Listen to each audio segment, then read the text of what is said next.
To get set for the water and land Dharma service of Jiacheng Yewangchan Laozhu birthday celebration, Taoyuan branch temple has taken on the responsibility of guarding the grand mandala of Emperor Liang.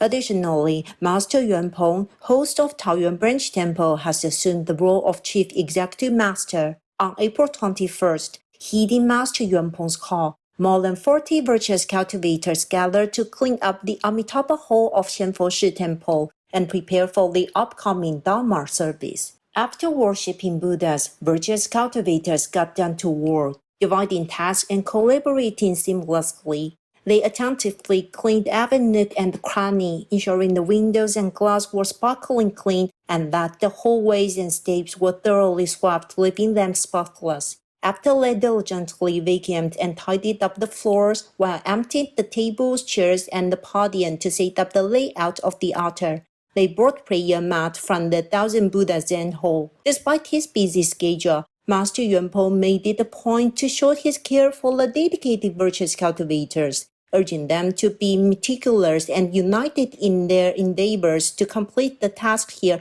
with utmost care. The Grand Mandala of Emperor Liang is the largest altar among all the altar shrines for the Water and Land Dharma service, with the highest number of participants in repentance and the most abundant monks starting the ritual. Managing such a large-scale event comes with substantial responsibilities. Master Yuanpeng also encouraged and blessed the virtuous cultivators who were involved, wishing them an increase in pleasing and wisdom, as well as peace and joy. 唯心 report 真彩林长吉山仙佛寺 temple